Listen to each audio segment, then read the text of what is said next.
Hello guys, welcome back to my YouTube channel Cars with Learning.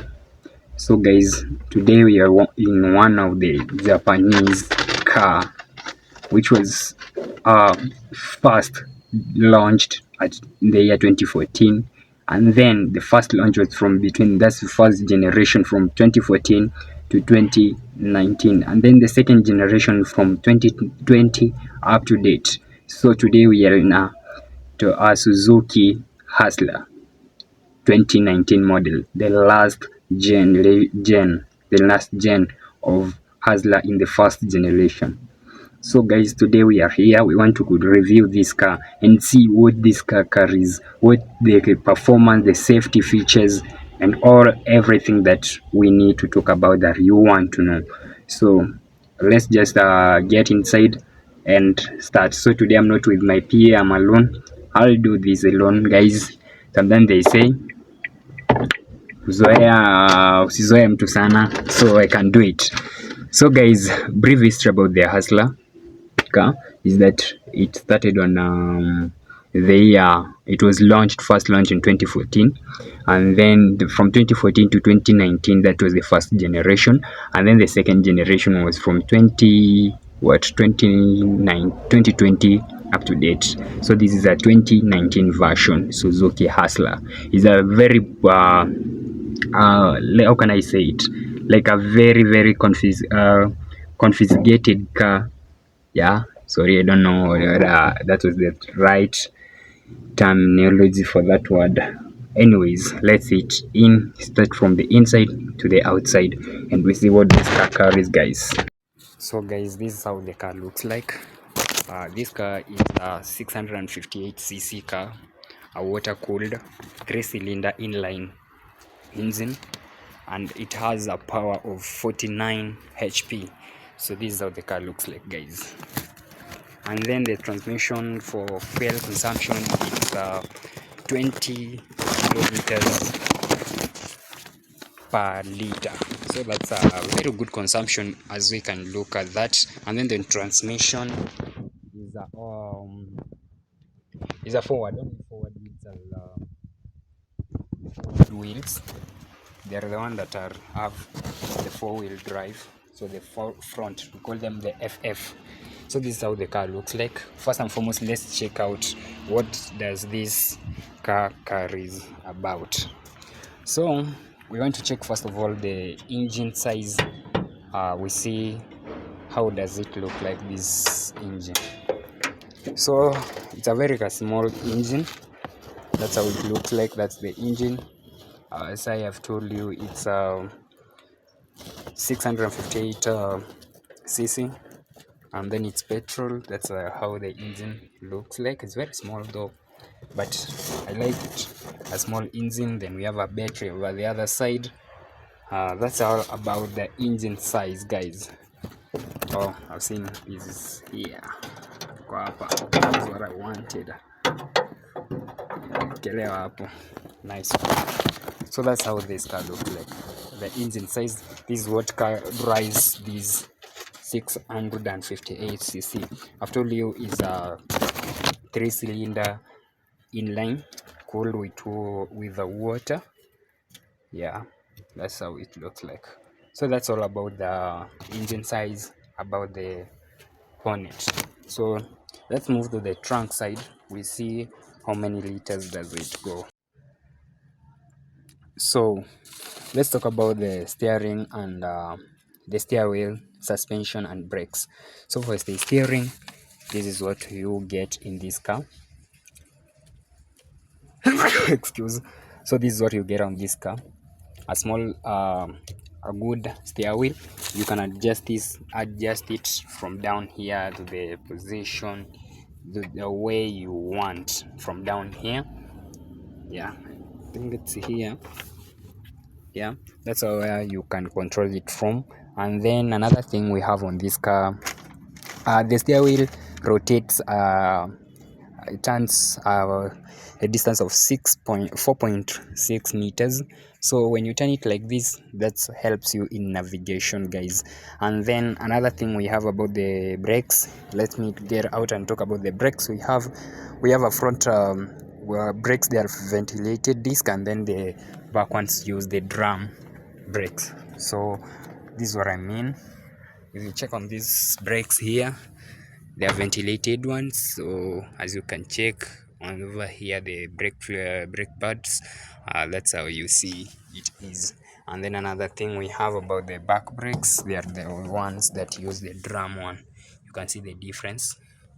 I don't know whether you see it, but that's all about the steering wheel and the brakes, guys. um about the dashboard, the top speed of this car is 140 kilometers per hour. As I told you, it's a brake one. On the dashboard, we have our fabric, and I know this is not a fabric but a plastic one, plastic end. And then we have another thing we have over here is we have on the infotainment system, we have the radio. It's not a touch screen, it's the one that you use your hands to rotate. And then we have this to rotate to make your temperatures increase, off, on.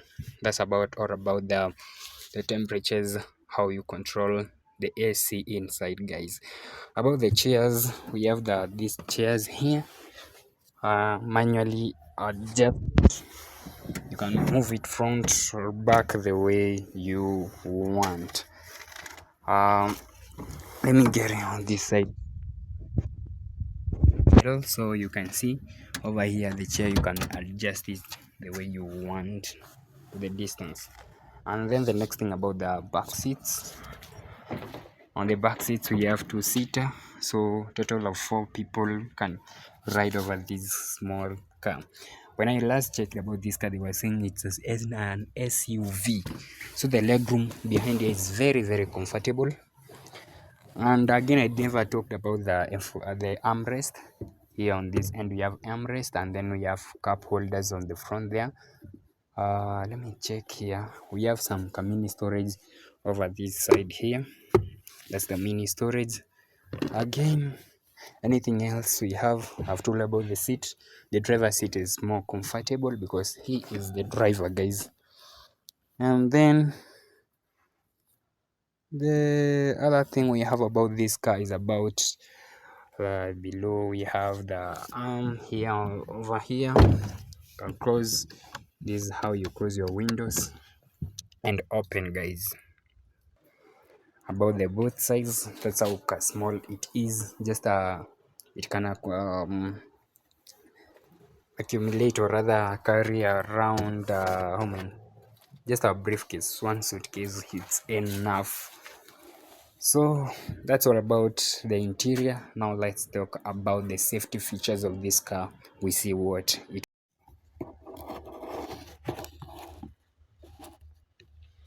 So if I'm gonna talk about the safety of this car, we have an airbag on the driver's side, and then that's all we have. The biggest safety, we have the airbag, we have the parking sensors in the front, and that's all we have about this car. And another thing that I don't forget, the airbag is on the front, on the passenger seat, and the driver's seat on the front side. So guys, thank you for watching about this. I know this review has not been exclusive. We'll bring this car again, we do a full review of it again. So for this car, one thing I like it's very small. I told you for the fuel consumption, I told you is petrol 20 liters per kilometer. That's 20 kilometers per liter. Sorry. So that's how it uses its fuel. So you see, it's a good consumption for somebody who is wants an economical car. And as I told you, it's a Japanese car. It also comes with a manual book. So here we have an Hasla book. And yeah, okay, we have other features, as I can see here. One of the features that it has an airbag, anti-lock braking system. It has a dual cameras. The dual cameras are the ones that help you to check up surrounding. It also have a lane departure warning. A lane departure warning is a camera that it helps you to get back to your lane. It also have a adaptive cruise control. Adaptive cruise control. It helps you to know, like, to calculate the distance between the person in front of you and yourself, so it gives you an accurate approximation of the car in front of you and behind. Also, we have the seats of this car. As I can see here, they are here cool heated car seats. They are cooled here, over here. Yeah, you can see it. And navigation. Another thing we have is collision alert system, and the parking sensors. That's all I can say we have in this car, so guys. And it's a car that can navigate in hard or harsh terrains. So guys, thank you for watching this review for the Hustler. We are located in Nakuru. Resma Motors. Come and get one with this car. And then you say the head distance is good, right? Thank you. Let's check out on the next video, guys.